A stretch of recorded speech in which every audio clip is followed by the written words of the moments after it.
The current situation is not ideal with sort of very centralized players that are very proprietary, closed source. They're not addressing like the needs of the market very well. And I think that there is a clear opportunity for proper open source mining to come in and be a substantial player. Well, thank you, Skot, for coming on to the show. I think we met, we were just saying off camera, we met for the first time at the Texas Energy and Mining Summit. Yes, that was a cool show. That was a great, interesting little day-long conference. I don't get to go to the mining stuff very often. You know, I'm always in this like sort of tech open source dev world. The mining vibe is a little different over there. It is a little different over there. Yeah. It is a little different. That was my first time to Austin.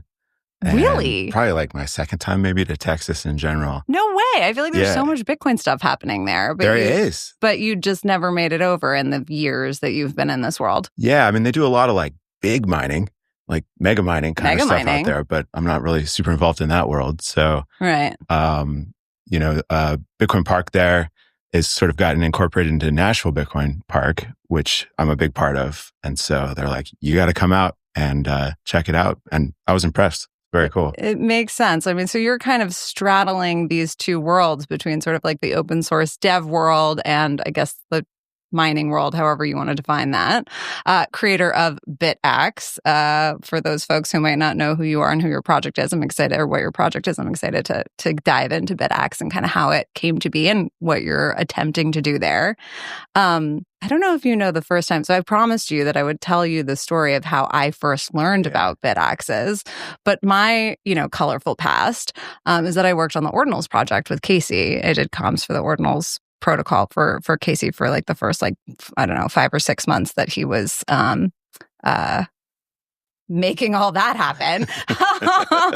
And I got pretty close with like a bunch of the project, creators and founders there. And one of them in particular, this project Ordinal MaxiBiz, as like gifts for his holders who are holding his inscriptions. Okay. He gave all of his holders Bitaxes, which are home miners, which we'll get into more detail about. And I mean, were you like aware that this was happening? Yes, I was. They kind of, the people running that kind of showed up and were like, hey, we want to do this. And it was a pretty big order. This was early on in the Bitaxe project. How many did they order? Do you know? I don't manufacture or make these things. This is kind of hearsay that I'm getting from one of the manufacturers. Was it a specific manufacturer that they worked with? Yeah. Which, do you know who? Yeah. So there's a guy named Ben who he's one of these amazing people that just showed up to the project and was like, I want to get involved in this, and has just since become probably the largest Bitaxe manufacturer, like setting up a full-on electronics assembly line, multiple assembly lines to make Bitaxes and related projects. Wow. Yes. Wow. Is he like profitable doing this? Is he like making money? As far as I know, yeah. Wow. Yeah, I think he's doing quite well. Interesting. And he just sells them wholesale, right? So there's like a minimum order of like 100 or something, and just sells them wholesale, and to a lot of the retailers in the U.S. mostly. So the Ordinal Baxi folks bought from him wholesale. They somehow got his information and just put in like a huge order of Bitaxes. And you were like, what's happening here? Who is this? And they're really cool. They're custom. Like they got some graphics on it. I think they were red. That's right. So that's not like the way the Bitaxes are normally done. But Ben, the manufacturer, if the order is worth it, he'll definitely work with you to customize it and do some really cool stuff. That's so cool. Yeah, it's like really guitars. Cool. Like it has like that feeling. It's like, wow, that's amazing. Well, super excited. Okay, so let's talk about what Bitaxes are. Sure. Let's talk a little bit maybe about your background, how you got into this. First things first, what is a Bitaxe? A Bitaxe is a Bitcoin miner. Okay. It's sort of unlike most traditional Bitcoin miners in that it is small, lower hash rate, lower power. Very importantly, is it's open source. That is, to me, seemed counterintuitive that all of the mining space would be closed source, but it is. It has gone that way. So the Bitaxe is an open source project. And what does that mean? Like specifically, what is open source, right? Because like most people, I think when they hear open source, think software development. Yeah. But like when you think about like an actual physical miner, like what does that mean to make an actual physical miner open source? Yeah, I mean, we publish the design files. So, you could take those design files and go get Bitaxes made, like get PCBs printed, assembly. It's everything you need, like the entire inner workings, CAD files, things like that to build the hardware. You know, so you can do that. Lots of people do that, make Bitaxes sort of as they are. And you haven't manufactured or made any yourself. You basically just designed this thing and explained to people effectively how they could build their own little miners. Yes. I mean, I've made a couple. I've been involved in the electronics industry for a while, and so I've done some manufacturing. I've made probably so far, I don't know, maybe a dozen Bitaxes, just like hand built for testing and verifying that the design works. But I don't manufacture them at scale at all. What were you, when you were designing these miners, what were you optimizing for? I mean, it sounds like you made the intentional choice to make them pretty small and make them available to home miners specifically. Why? What else were you thinking about when you were designing this thing? Well, it's kind of a weird environment because there's no documentation for these things. So the Bitaxe uses the Meaning same, like other regular industrial strength miners. There's no documentation. Yeah, and the chips themselves. So, you know, people call it an ASIC, but it refers to the chip. That's the workhorse. That's what does the mining. And that's made by other companies. It's an incredibly complex device. In the rest of the electronics world, you can just go to a distributor and buy chips, and it comes with documentation. They want you to buy them. They want to like show you how to use it so that you'll buy millions and they'll get rich. In Bitcoin, it's not like that. In Bitcoin mining, it's not like that. The manufacturers of these chips do not sell their chips. They don't provide any documentation. It's in fact almost an adversarial relationship. Like they don't want you using them. So because they just want to like hoard the mining alpha for themselves, essentially. Like, I guess. Why would you not want to sell your chip that you spent billions of dollars to try to produce? That is a great question. I wish I knew. It seems ridiculous to me. Like, why wouldn't they want to just sell more chips? Is it possible that like the company, I'm just speculating here, but I'm like, oh, maybe they have like, you know, a certain number of companies that dominate the markets and are basically saying we will only buy chips from you if you have some sort of like exclusivity deal with us. My understanding is that it's like a handful of companies that have like contracts with these giant chip foundries, essentially. I mean, am I on the right track? Yeah, is that exactly. what's happening? Okay, yeah. Yeah, so Bitmain is the largest chip manufacturer. They have somewhere in the neighborhood. They actually manufacture the chips themselves? No, they don't. But they're the designer of the chip. They sort of arrange for manufacture. But there's a company in Taiwan, TSMC, the Taiwan Semiconductor Manufacturing Company, that makes all of the world's chips, basically. All of the world's high-performance chips. Apple, NVIDIA, even Intel, like... But TSMC is a global superpower. And there's different, I mean, so again, my understanding, correct me if I'm wrong, not all chips can be put in Bitcoin miners, right? Like Bitcoin miners require a very specific type of chip that can run SHA-256. Exactly. Okay. Yeah. So how many actual like brick and mortar, like we make the chips, how many factories make chips that can run SHA-256? 2.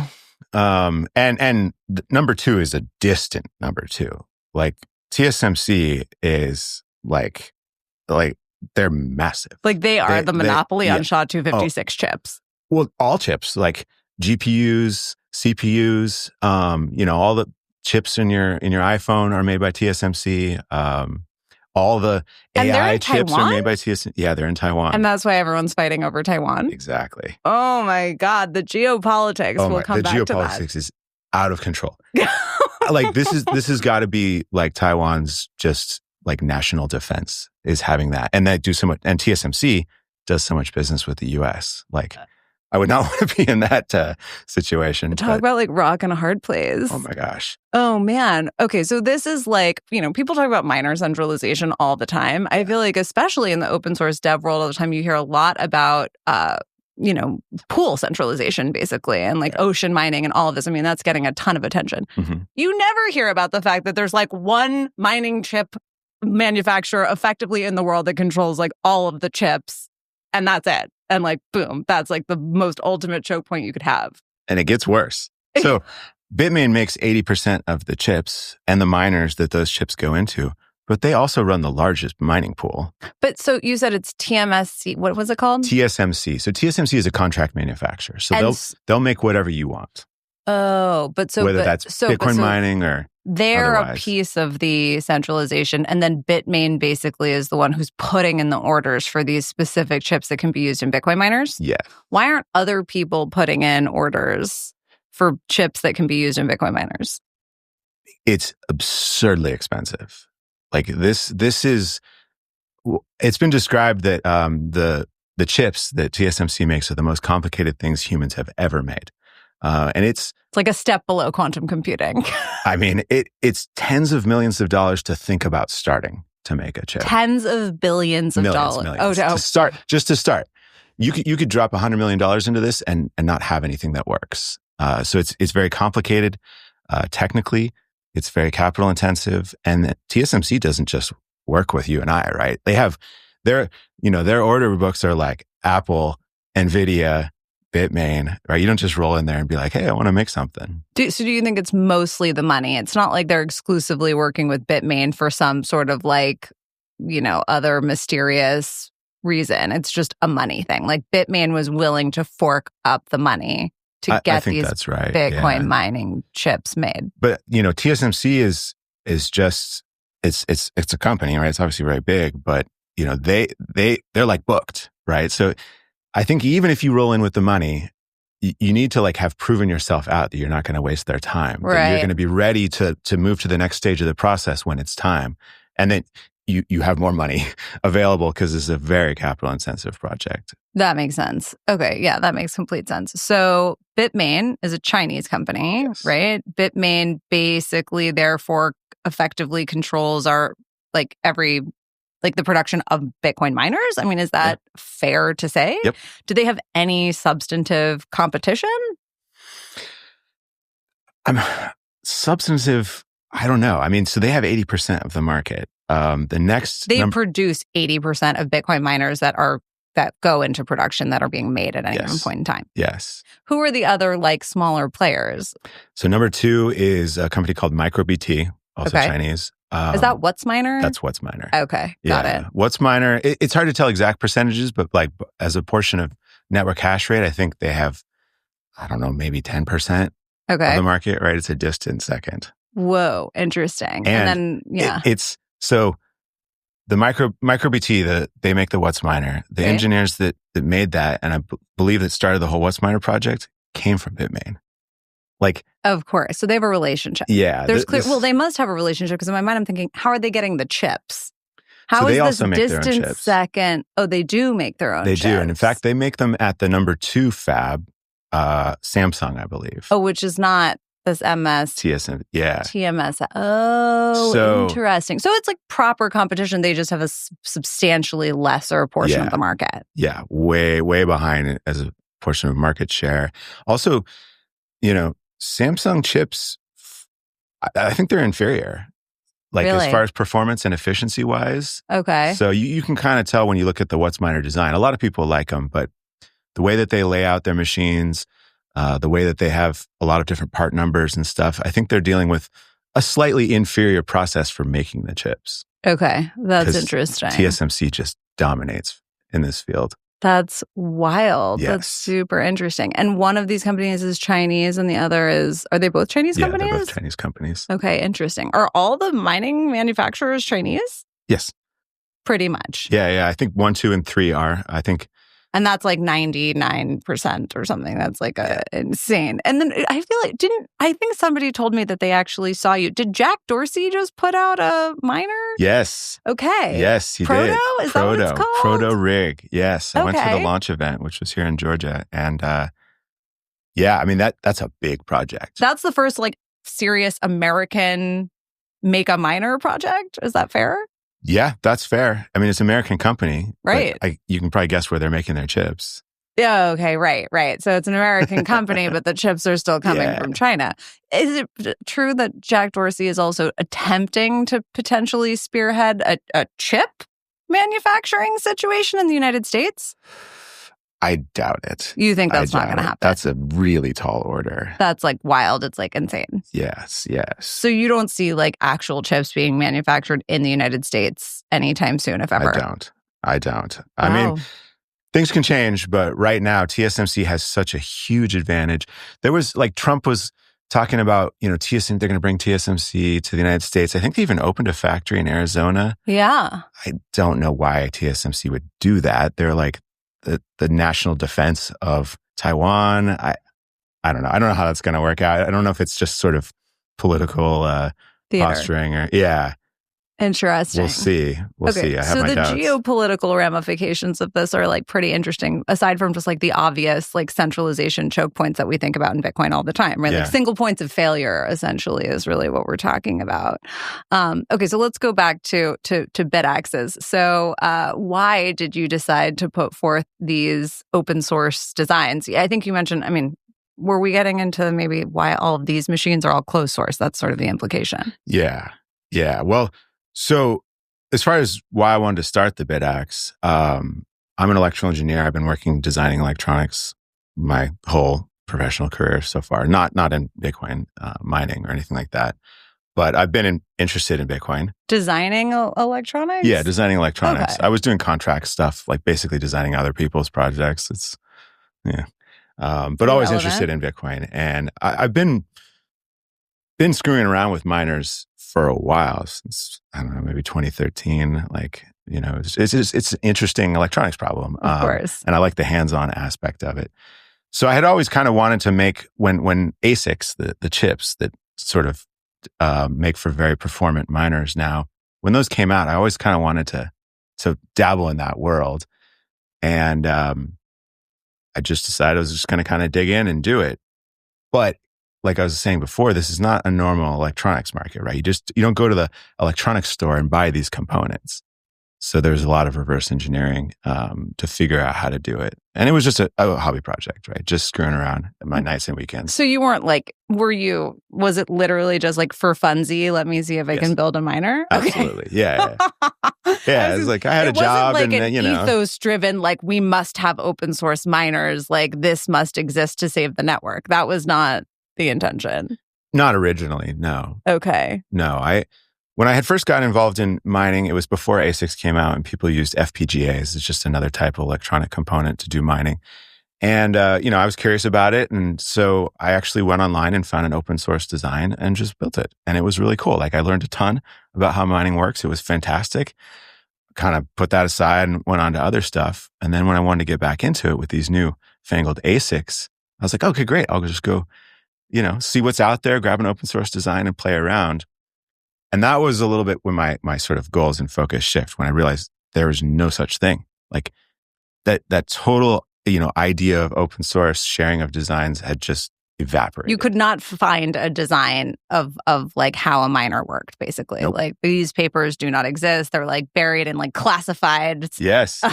Yes. There's this really interesting underbelly of people who kind of like trade these documents, like, because there's a whole a whole market of people that repair Bitcoin miners. Right. And so they have like through trial and error figured out tips and tricks, and they kind of share these amongst one another. And I met some of those folks, great people, and they started sharing some of this with me, which was really helpful in figuring out how to do it myself.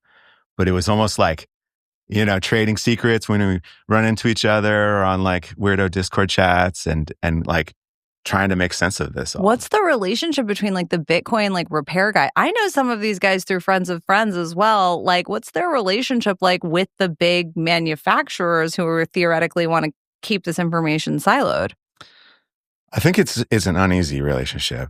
Bitmain does have some training available for repair places, but from what I understand, it's a tough business to be in, doing warranty repairs and things like that. So I think a lot of these people have gone sort of freelance. I know some of them, they just go from mine to mine to mine. And like, they're just like nomad miner repairmen. Yes, I know some we're of talking those about guys. the same people. Yeah. Super cool. It's really neat. I love their stories and hanging out. And, I feel like they just roll into a random mine and talk to other people there. And like, just like these squat on a cot in the mine. These tips like handed down, like, I have this new miner. I learned how to do this and stuff. And they have a wealth of knowledge. They do a great job. sort of keeping the equipment running. Yeah. And they have like really like interesting, like diverse ranges of skill. Like to become super expert in that like is difficult for all of these reasons. Yeah. So like the really, really excellent ones are like prized gems. Yes. I mean, they make what seems to be a good living, traveling around repairing these things. It's obviously a big industry. These machines break all the time. You need lots of repairs. It needs to be done fast, cheap, all that good stuff. So they helped you with the, I mean, because essentially what you're describing is when you wanted to build this thing yourself, you had a reverse engineering problem. Yes. Essentially. Yes. And just no idea how to use these chips. Who else was helpful in, actually figuring out how to build these things? Were there particular unique challenges that had to get unblocked? Like what were the big breakthroughs? Oh, yeah. Well, I can say, so like I said, I was starting this as a hobby, right? This was not a company or, business or anything like that. And so I was just posting online about what I was doing and what I was trying to do and what was working and what wasn't. And these people just show up, right? And maybe they have some experience. Maybe they've tried doing this in the past, or just absolute professionals just in their field. Anywhere from, employees at big mines, employees at mining companies, that just, maybe they tossed a couple pro tips my way. But people just kind of, I think, as sort of a side effect of developing this out in the open, I think people just started coming out of the woodwork and were very interested and wanted to help out and wanted to contribute. And that, in my mind, is what solidified my goal is like doing this open source. And this was all, I mean, talk about open source. You were documenting this all online as you were trying to figure it out. So people could like contribute. Yeah, exactly. People were just kind of offering their, hey man, how about this kind of thing. Yeah. Interesting. All over the board. Like actually there was a number of people that had come out and they're like, I've been, quietly working on this for years. Or, someone's like, I've never done anything like this before, but I'm all in. And, just smart people or, a pleasure to work with. And yeah, it's really, really cool. So when was it done? Like when were these like open source design documents like complete, essentially, usable? Well, I mean, it's never done. And we have probably 5 major revisions of the Bitaxe now. Maybe a better question is, when did people actually start building working models of these things in physical reality? That's a good question. So there isn't like a definitive point, but I want to say maybe late 22, early 23 was when it kind of started to come together and be like a standalone unit that you could mine with. Interesting. And who were the first people? Because you said to this day, I mean, you've maybe built prototypes for yourself, but you've never you've never manufactured and sold any. Yeah. Who was the first company or who was the first person to actually manufacture a Bitaxe of some kind and sell it? So at some point, we kind of outgrew the Bitcoin Talk forum that we were on, and a guy who I'd never met before started a Discord chat, and we were all sort of congregating on there talking about this, called Open Source Miners United. Discord is it's for the real traders of any kind. It's the real marketplace, so you guys. I don't love Discord. But anyways, this is where it happened. And I had been putting plans up. And actually, it was kind of funny. I would publish the plans, the source, right? And be like, all right, let's go, revolution start, right? And it'd be like crickets. Like, no one's building these things. They're not that easy to build. So it wasn't until people started showing up who were like going to build these in mass. I mean, it was small in the beginning, but build these in quantity and start selling them. Like 100 at a time. Was that like the type of early sizing that you were seeing? The first guy, I think, built like 5. Okay. That was like a large amount. Oh yeah. Yeah.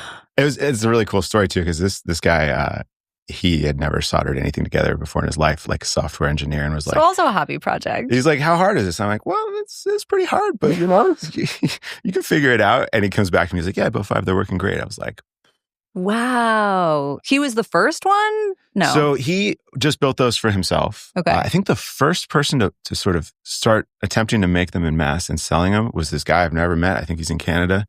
He goes by Jabit. Okay. Just this guy. And, he was Jabit. I love that. I'm in. Yeah. I still have never met him. He's still a part of the forum. How much was what was his initial asking price? It was pretty expensive. I want to say it was like $300 or something like that. $300. What are they now on average? The Bitaxe Gamma, I think, is like 120. They're selling them at the show here for 99. The Bitaxe Gamma, why are you referencing that as like an average or as like a, kind of prototypical model? The Bitaxe Gamma is the most recent model. It's about a year old at this point, but it's the most recent model. It uses the chip from the S21 Pro. So it's kind of the latest and greatest that Bitmain has released. Okay. But there's multiple companies who are putting out Bitaxe Gamma models of the Bitaxe. Yes. Okay, yes, got it. That makes sense. Yeah, we have. I've just kind of given them these code names. Like the first one was the Bitaxe, and then we had the Bitaxe Max, the Bitaxe Ultra, right? The Bitaxe Supra, and now the Bitaxe Gamma. Okay, and that's just different chips, like different model number chips that we use. So the designs over time haven't evolved very much, but the chips, there's just different chips that are. That's the majority of the change. Yeah, I mean it's gotten refined, it's gotten better, easier to use, more reliable, things like that. And how are people getting these chips? I mean, it's scrappy. It's scrappy. For a long time, people were buying brand new miners for $5,000, brand new, and then never even plugging them in, disassembling them and unsoldering the chips out of a brand new miner. Is there any logical, rational reason to do that economically? Or do you just like have to do that for the love of the game? That's the cheapest way to get chips. That's the cheapest way to get chips. But are you taking apart something that is like going to be more profitable and is economically more valuable than taking those chips and putting them in a million Bitaxes? Or I guess it's the same. You can make more money doing that, right? You can. The miner's like $5,000, has almost 300 chips in it. Okay, so 300 Bitaxes basically you can make, and if you can sell them for $100 each, right? We're talking. You're already in profit, basically. Yeah. Whoa. Obviously, there's a lot of labor that needs to go into it, but interesting. That's the high level. Yeah. Oh my gosh. Okay, so these companies was your mind just like kind of being blown as like more and more people are manufacturing and selling? Like people are coming up with crazy stuff. I'm like, you're kidding me? You're doing that? Like I saw someone, they had a pallet full of miners. They bought a pallet full of miners just to disassemble them all. Oh my God. He's like showing me his pile because there's all the other stuff that's left over, like the case and the fans and the power supply. Just this like pile of e-waste, It's like. So these manufacturers are getting really scrappy, basically. Like these are just like real human beings who are just figuring it out. Yes. There's a lot of like love in doing this. I mean, also potentially a lot of profit too. Like I think it's worth their while. Sounds like it. It sounds like they're doing the math. Yes. I've noticed though that when I was like looking through the different manufacturers, because you have like a list of different people who are manufacturing and retailing these things on your website. Yeah. And I was going through and I noticed that there is a relatively substantive price differential between some of them. Like they're selling at different prices. Like why is that? Like how do you square that? We have the different models. So, okay. So you think it's the models. That's like the older chips are cheaper. Okay. So it's mostly based on the chips, the price differentiation. And then the other thing is that I don't have like a MSRP or something. There's no like suggested price. You just do what you want. Right. And I think, different parts of the world, different market, they just develop their own prices. Interesting. And I guess, there's lots of things that I guess go into pricing over time than just, interesting. Yeah. Like, like I said, when they were starting, they were $300 and the price fell pretty quickly. So they're not like altering the designs beyond what you are putting forth. It's not like there's some, other than the chip efficiency itself, there's no substantive difference in these designs from like one person to the next, or are people adapting these designs in some way for themselves? A lot of people sell it just sort of as is, like make the reference design, what I've published, and that's totally fine. But there are people who are modifying it. There's actually a really cool project called Nerdaxe, which is a guy who has been involved in Bitcoin, hardware design and stuff like that. And so he took the Bitaxe project and forked it and made a whole new project. And he's made a whole line of miners. He has some with like 4 chips, 6 chips, 8 chips. Whoa. It's amazing. I love this. Was that his intention? Was he wanted to be able to have more chips in a machine? Was that like the core differentiating factor between a Bitaxe and a Nerdaxe? He had some different ideas as to how to do it. I think his first one also had one chip. Oh, He just, interesting. he's got a rewrite of the firmware that he did in a whole new style. It's got like a color display on it. It's Interesting. really neat. He just, wanted to do. He was He like, had I some can do edits. this, and wanted to do it, and did it. And also, something that's really important to me is he stuck by the open source ethos, right? So all of his changes are also published open source, which to me is the way to go. All right, guys, I want to take a quick break to thank you for watching and remind you to click the follow button on my profile if you want more Bitcoin technical deep dives like this. I also want to give a shout out to my partners for making the show possible. My leading partner, Best in Slot, just released the programmability module for BRC20, making the execution of smart contracts possible for the protocol. I know that's been long awaited by the BRC20 community. Alongside this release, Best in Slot put out what is arguably the most sophisticated DEX for trading Bitcoin native assets called Coin Cooker, which I also highly recommend checking out if you want to dive into the BRC20 trading game and get started executing smart contracts on Bitcoin. I'd also like to thank Centralization, building one of the leading implementations of a BitVN style bridge for Bitcoin. Centralization is building what I think could become the canonical Bitcoin rollup, enabling programmability, scaling. Really anything is possible with a trust minimized bridge, which is the unique value prop of these BitVM style rollups on Bitcoin. Lastly, I'm thrilled to announce my newest partner, Spark, which is the leading state chains protocol on Bitcoin.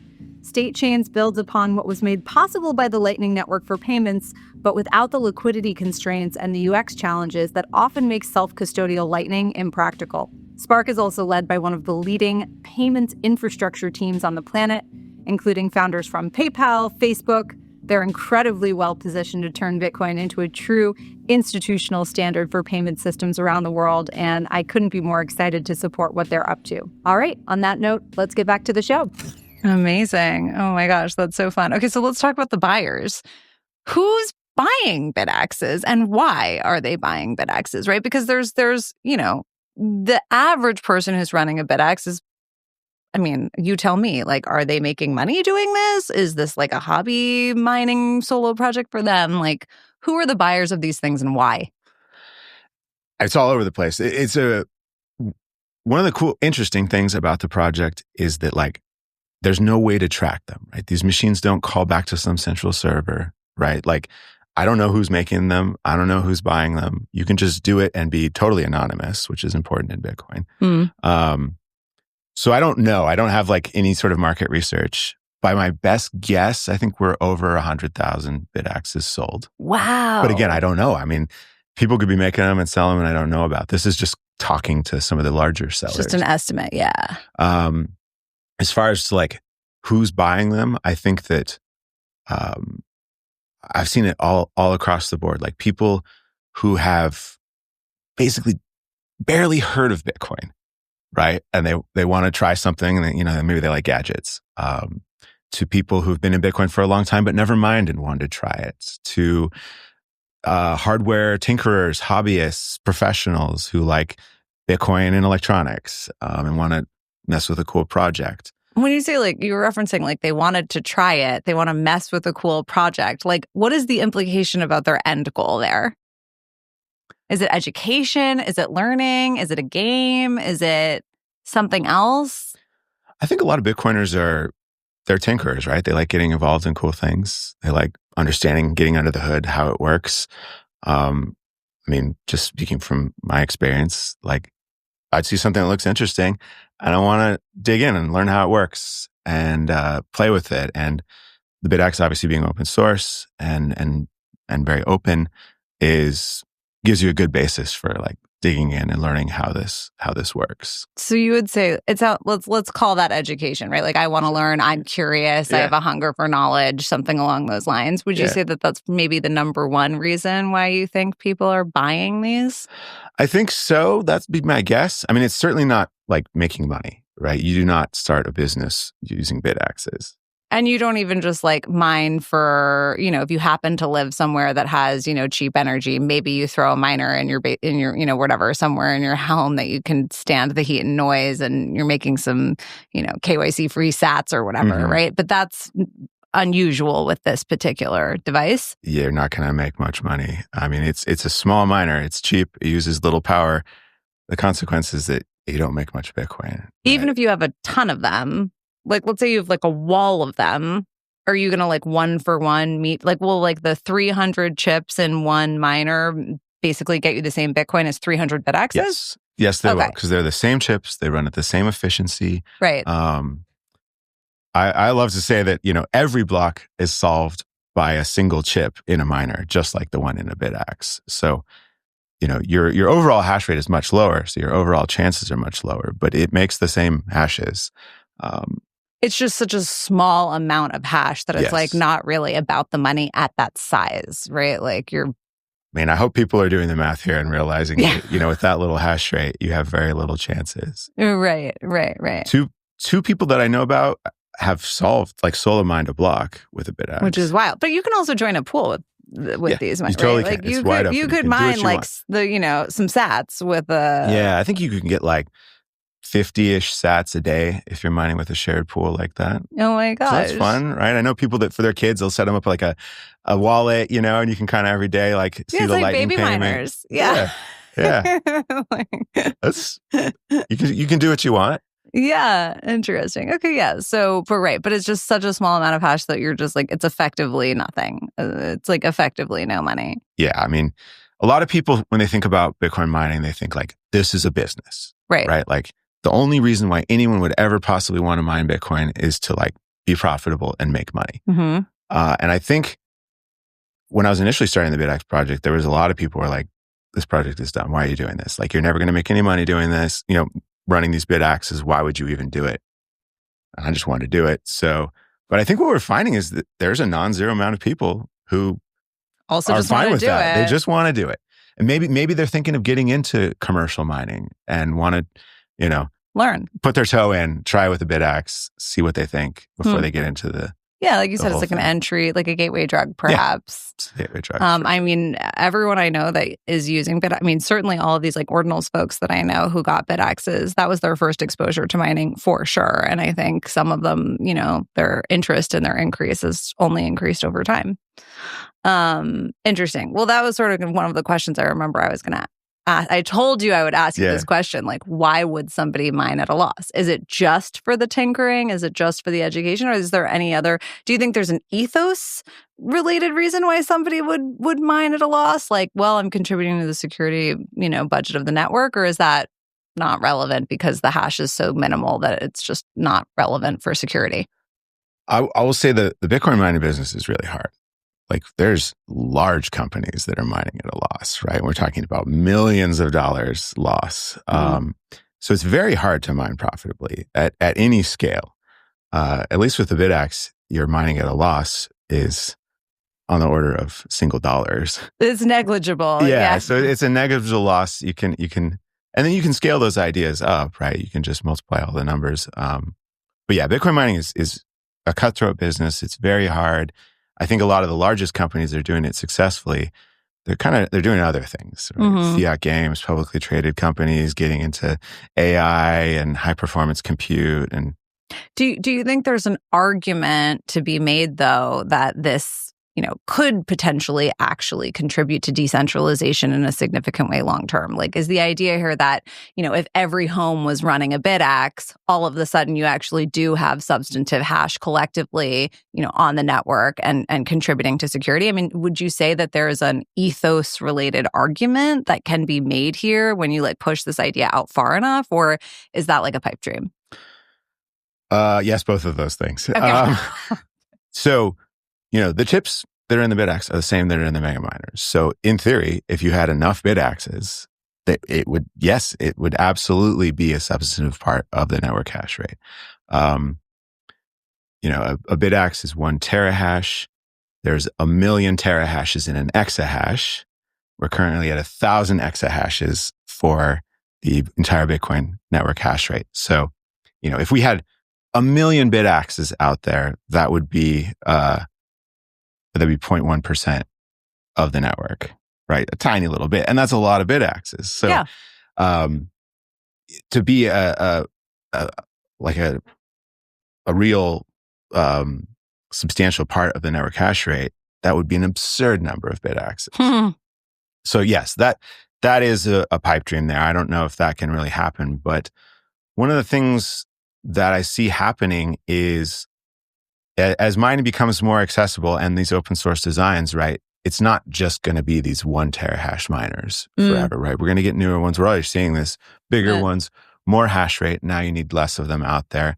And then people taking these designs and going after more different applications like hash rate heating. Like you can use a Bitcoin miner to heat a hot water heater. And that's now we're talking real deal hash rate. And so that can start, and I think it will start to be a substantial part of the network hash rate. And by definition, decentralized. I want to have Tyler Stevens on the show at some point to talk about Tyler heat reuse. Stevens is amazing. I am excited about this topic. Okay, so basically you would make the argument that, the decentralization, benefits of this project aren't necessarily that everyone will run a Bitaxe and then that'll be like, expand the network. It's more so that the open source designs may potentially have like implications for how these are manufactured and how accessible they are to companies or anyone who wants to mine for like legitimate economic value. Is that fair? Yeah. Okay. I absolutely see that happening. I think I've talked with lots of people like up and down, the entire scale of the industry, and the current situation is not ideal with sort of very centralized players that are very proprietary, closed source. They're not addressing like the needs of the market very well, and so there's you can see these cracks starting to form in the way that this is all put together, and I think that there is a clear opportunity for proper open source mining to come in and be a substantial player. Do you think, basically with these designs, you could theoretically really start to see like major manufacturing boom in mining, right? Like you could see like supply shocks of miners. The problem is the chips. Is that fair? Like the issue is you still have this chip choke point. Yes. I actually think that Bitmain will come around someday, right? At some point, they're going to see that their competitors are grabbing up market share by dealing in chips to other systems manufacturers, people making miners. And they let's back up. So you mean like they're going to see that like these foundries are selling chips to other manufacturers, or that their manufacturers are like buying chips secondhand from other places?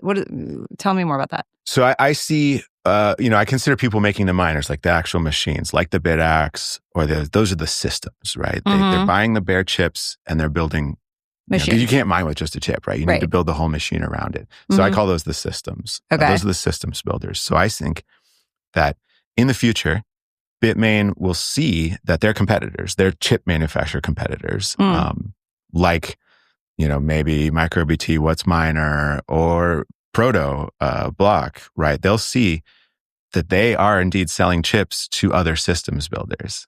And that's cutting into their market share. And they will open interesting. Because you think some of the other, the What's Miners, some of their the systems competitors are going to resell chips basically faster than Bitmain will. Yes, so and they're Bitmain hungry, right? These companies are hungry. Bitmain won't sell chips because was I reading correctly when I was doing research that they will maybe after a 6-month warranty, or there's some point where maybe they will replace a chip or resell a chip, or do they just straight up you cannot get a chip outside of a system, outside of a mining machine by Bitmain? They will sell brand new chips as sort of replacements to the repair market. Replacement, right. And even that is like after their like warranty, whatever, or something. There's some like amount of time that it's like 6 months before they'll even do that. Exactly. It seems to be about 6 months because I think the miners come with a 6-month manufacturer's warranty. Right.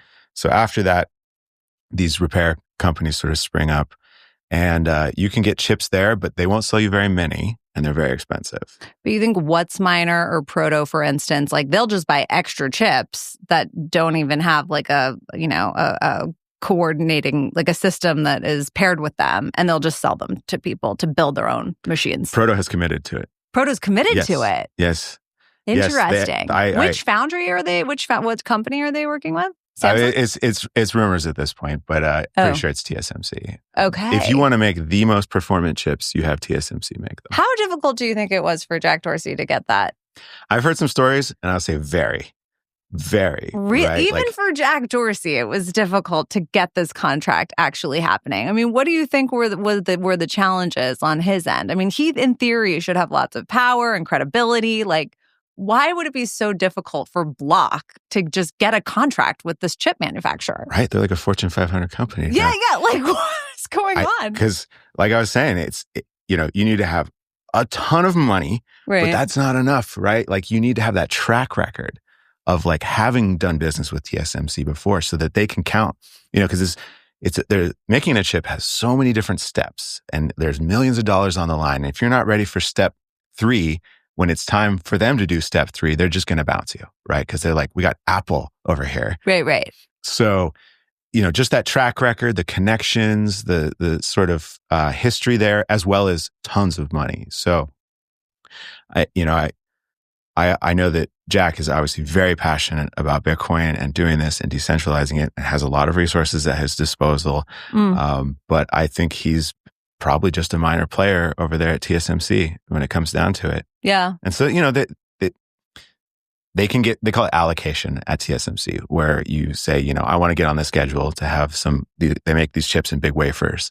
I want to get some wafers made, and, I'm sure you cough up a ton of money, but you get some time there. And so obviously they were able to get some time, but I think it's tenuous. There's big schedules. There's lots of conflicting interests and stuff.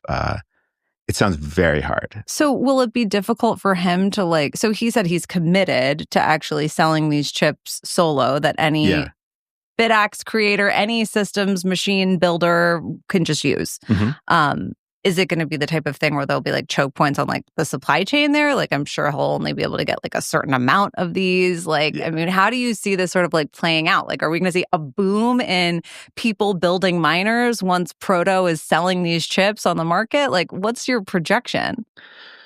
Right now, it's very constricted, right? They've been working on it for years, and, it will take a while longer for them to be like, I can just like call them up and order 1,000 chips. It'll be years. I hope it's not that long, but probably. Really? Yeah. I mean, it's... So their miner is not actually production ready yet? Well, I went to the launch event and I saw maybe 100 or so machines running. Okay. They have them there. They're running. But I have one of the chips. You do? Yeah. They sent me a development board for the chip. I've been running it. It works. But, kind of what we're waiting on at this point is like, okay, yeah, I need some more chips to build. And they remain committed to doing this, but they're facing, I'm sure, incredible schedule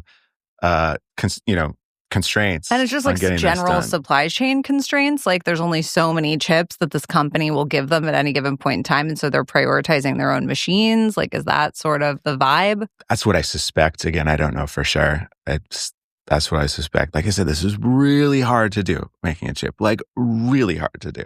Even once you have the system down, though, you know what I mean? Yeah. Like, even once you okay, yeah, we figured out how to do it. We have the models, we have the machines, we've done it all. We've done this a million times before. Replicating chip manufacturing continues to be increasingly difficult. Well, Proto is making their own new chip. Like, it's a brand new design. But it's done, right? Like, it works. Well, like, it's there. Yeah, I mean, I don't know. I mean, they have one and it works, but I would imagine that there are improvements that they want.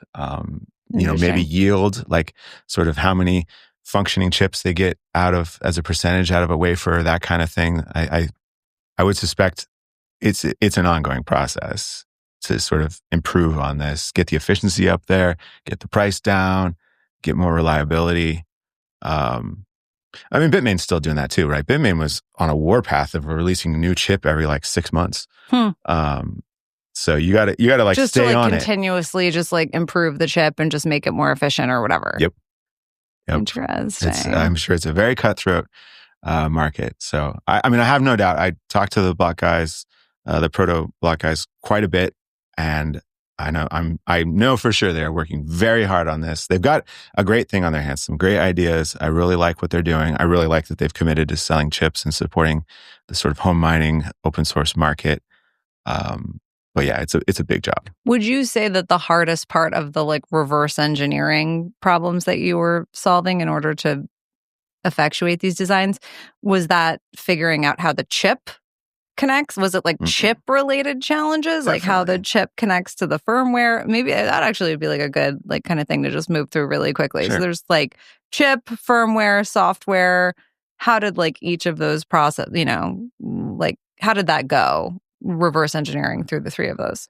The chip is, I mean, it is literally a black box. Like you just imagine this, it's like 8 by 8 millimeters, it's a little tiny black box. It has some pins on the side and that's all you got. We can look at the machines and see how they operate. And there's various ways to sort of probe those machines and see like what the voltages are and how the communication protocol works.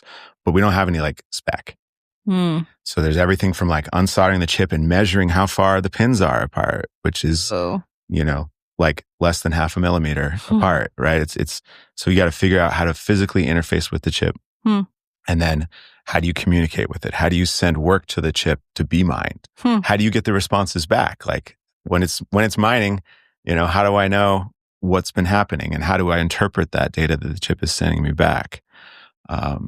So yeah, there's a lot of different aspects to it. It's pretty complicated. It is, first starting off, it seems very arbitrary, but now that I've looked at a bunch of these, you can start to see patterns in how they do this. So I've gotten a little bit better at it. But yeah, you have to figure out what voltage do I power these chips, because they're notoriously power hungry, right? So how do I deal with the heat generated by the chip? How do I initialize it? How do I turn it on? How do I get it started? How do I turn it off? There's lots of things there that it takes to get a chip that is mining efficiently and continuing to run. And so once that's characterized, that gets encapsulated into the firmware. The firmware is essentially software running on the hardware that talks with the chip. And there's a lot of trial and error there. There's just a lot of trying things, see what works, guessing. And firmware is notoriously closed source in the mining world broadly. It is. Okay. That's another thing I think is absolutely ridiculous. There's no reason for that firmware to be Why? closed I mean, source. wouldn't you say that they will just say like, oh, the competitive argument? Does it not give them a substantive competitive edge to have closed source firmware, or is that just silly? I think it maybe gives them an advantage, but it's not this moat that like no one can figure out. I think that they would be much more successful if they open sourced it. And then from the other side, the operator's standpoint, you think you have a mining company, right? They're doing millions of dollars a month in mining revenue. And it is entirely dependent. All that revenue is entirely dependent on these machines that they don't know how they work. And they don't have any control over how they work. They probably don't bring up that fact in their like, shareholder meetings. No. And it's locked down and controlled by a sort of proven sketchy company that has done like that could rug them. It could rug them. And it has done in the past, right? We've had ant bleed. Right. Like proven sketchy. So that to me seems iffy to base your... Like, there should be like mass demand by the most profitable miners to push forward open source firmware, in your opinion. Like that would be like a safety mechanism for the industry as a whole that is like currently just not being executed for some reason. Absolutely. I think it is just ludicrous that we would accept this current paradigm of closed source firmware. Is it because they're trying to sell their firmware? Like, I don't know. Is it Luxor that maybe had like firmware that they were trying to sell? Yeah. Like, is that why it's all closed source? Because they just want to sell it to each other? They want to sell their firmware to each other? Selling software is ridiculous.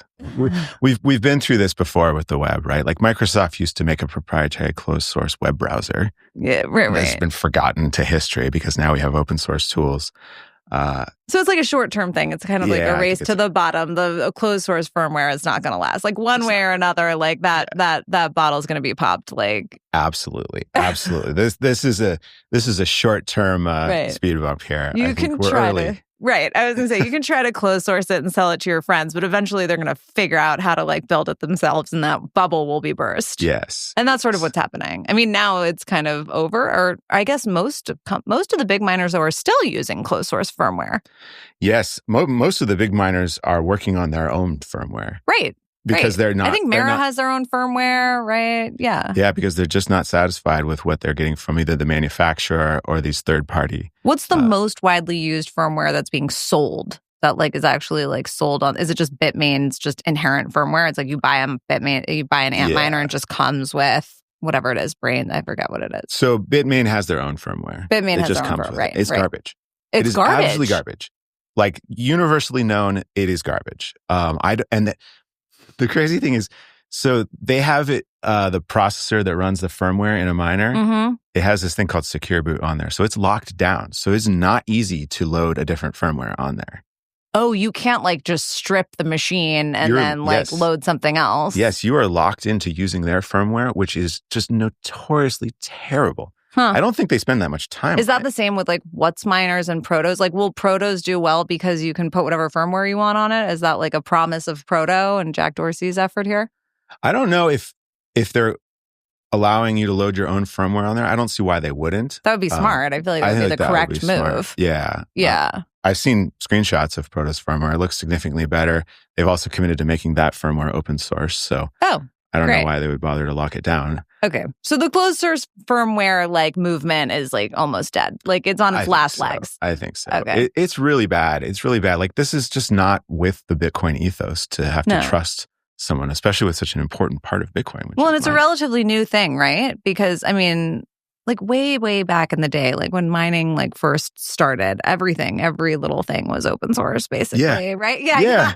Right. We just forgot about that. We just forgot about, well, when the economic incentives got like really, really insane and miners started feeling incredibly competitive with each other and sort of had the ability to start closed sourcing things because they were like running these companies and industries and products.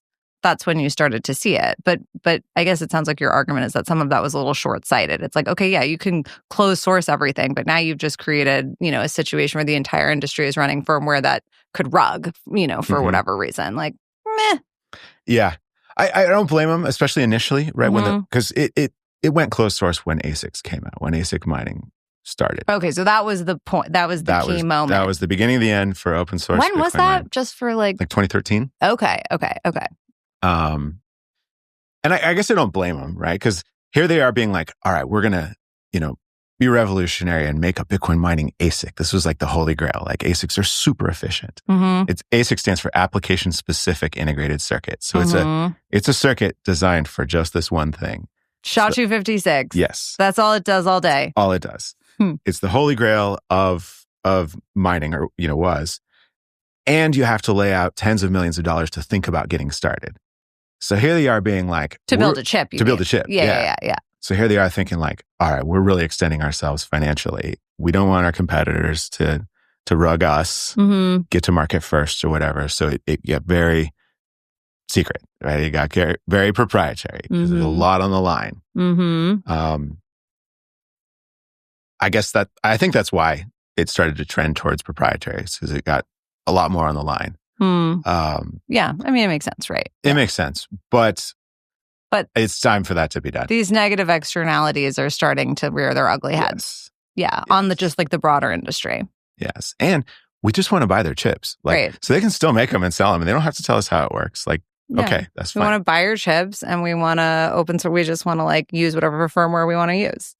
Yeah, it's coming. It's happening. Like, I just want to buy your stuff. I just want to use, but the open source firmware is interesting because it just feels like the internet has really proven that you can't keep information behind closed doors. Like everything will open source.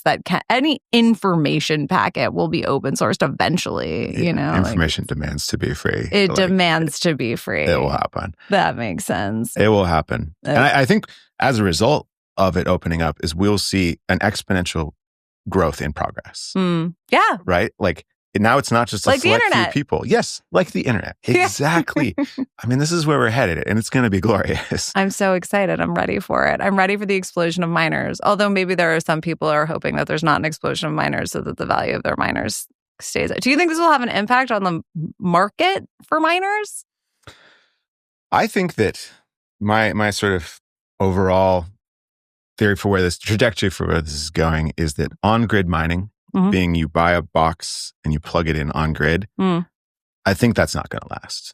I think that's the dominant form right now. That's what all the machines are made to do. Mm-hmm. I think that's not going to last. We're seeing cracks in that business model. Okay. It's very hard to make a big business successful by just buying retail power from the grid and running a Bitcoin miner. The competition is crazy. We always have the difficulty adjustment. Okay. So it's always getting harder. You always have to buy new machines to keep up with that difficulty I mean, you're adjustment. blowing my mind right now, though, because I'm like, how else do you do it? So Tyler Stevens can blow your mind on how to do it. But,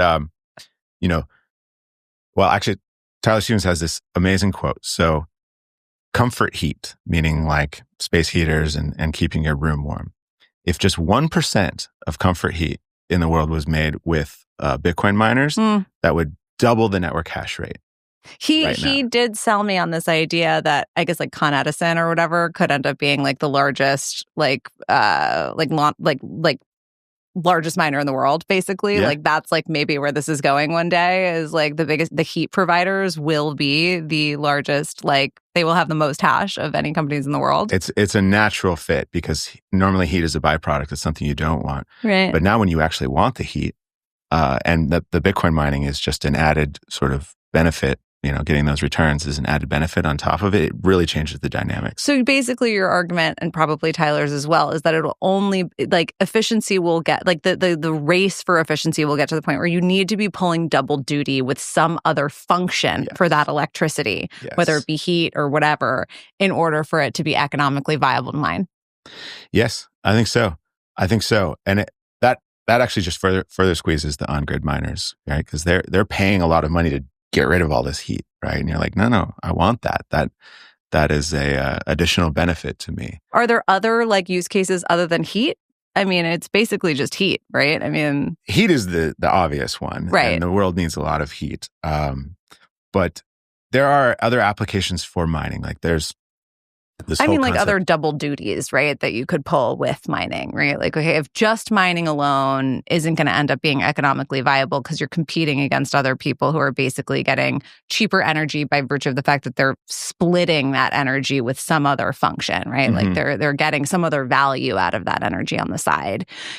What would that other value be other than heat? Or is heat just kind of it? There is another one. It's maybe a little bit less obvious, but you can use Bitcoin miners as a sort of instantly adjustable electrical load. Mm-hmm. Meaning, there are times when, you need to add additional load for balancing the grid. The grid is all obviously fully interconnected, and you need to have the load sort of balanced across geographical areas and the frequency balanced. And so Bitcoin miner, like normal, they just use like a big resistive load or something that will like spin a motor with a brake. Right. But Bitcoin mining can do the same thing. It can provide a load.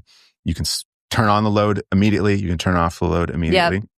That's a useful thing. Just like grid optimization. This is like being pushed in the general like traditional mining field right now already. Like people are already doing that. It's not nearly as like fun sounding as the heat one. Yeah, it's a little bit more distribution nerdy. I mean, I saw an interesting project. Well, it also seems like it seems like more practical. Like the heat one, actually, it feels like kind of absurd too.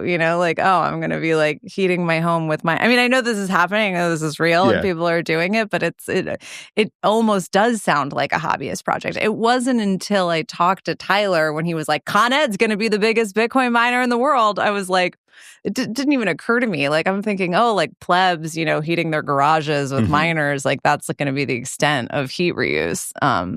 We're just at the beginning of the heat reuse thing. I mean, and like a lot of it is people hacking, right? Because there are no sort of miners that are made, well, there's a couple upstarts now, but there's no like large miner manufacturers that are making heaters. Mm-hmm. So a lot of people are just hacking. They're getting ant miners, which are made for on-grid mining, and they're hacking it, which is great. They're proving out that the concept works. But we need like lots of companies making heaters for these applications. Mm-hmm. And you can't.